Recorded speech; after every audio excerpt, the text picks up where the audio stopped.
quick and easy academic writing tips. Academic writing can be very intimidating and challenging when you're looking at a blank screen and you don't know where to begin. There's actually an easy way that you can go about this process. Step one, you're going to want to know what your main idea or what your thesis is. Your thesis is your main idea or your stance or your position.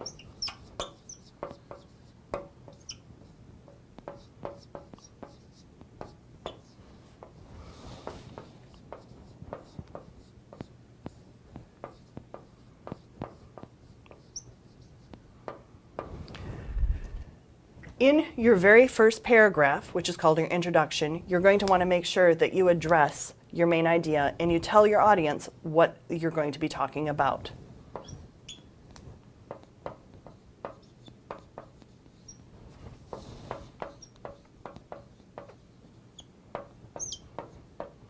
So your introductory paragraph, you're going to make sure that you cover what your main idea is with your stance and position or your opinion on that topic.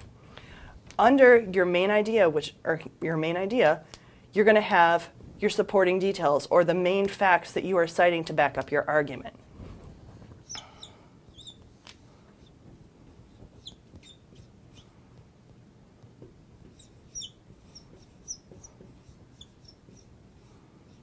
Since these are going to be your supporting details, you're going to want to make sure that you have at least 3 solid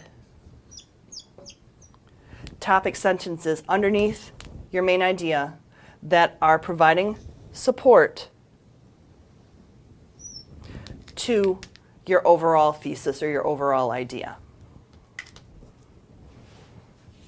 So from just our introduction, we already know we have our main idea with some supporting details that explain what our stance or our position is. After we've written our introduction with our at least 3 supporting details or 3 main ideas that go under our thesis, we're going to write at least 3 paragraphs. Each of those paragraphs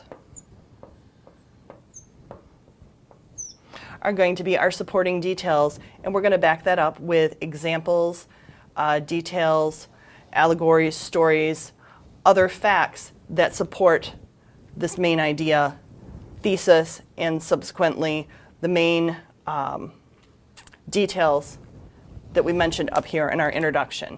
So in our introduction, we had 3 supporting details. We're going to have now 3 paragraphs that highlight those supporting details.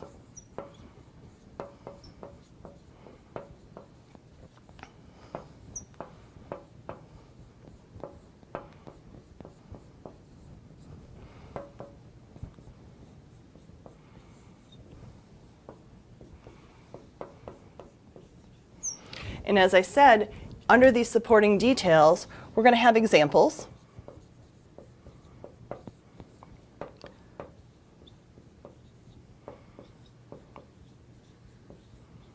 Facts, stories, other details that back up, connect to that particular supporting detail, whether it's number 1, number 2, number 3. These ideas are connected to this, which supports our main thesis up here in the introduction. After we've finished writing our body, we've provided our supporting detail topics with some evidence and some support, we can go ahead and write our conclusion.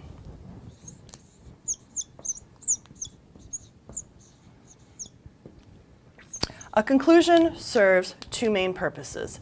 Number 1, you're writing a conclusion to wrap up your information, package it up nicely, and leave your readers with a concluding thought.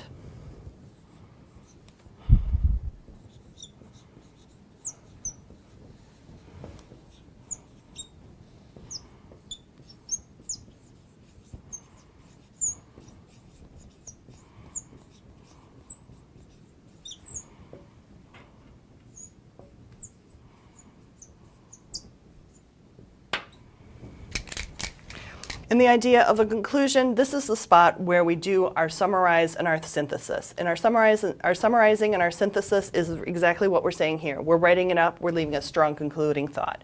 But when you're reading it academically, when they're telling you how to do it, we call it summarize and synthesize.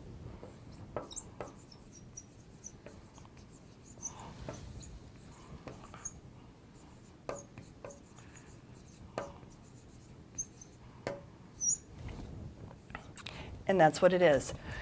Herein, you have just done some academic writings. You've provided an introduction that tells me what your main idea, your topic, your thesis is. You have written your body, which includes your supporting detail topics. You provided evidence and supports to each of those supporting detail topics. And at the end, you have a paragraph that wraps everything up, provides some synthesis of the information, and provides a nice, strong summary at the end that tells you what you need to know. Thank you and have a great day.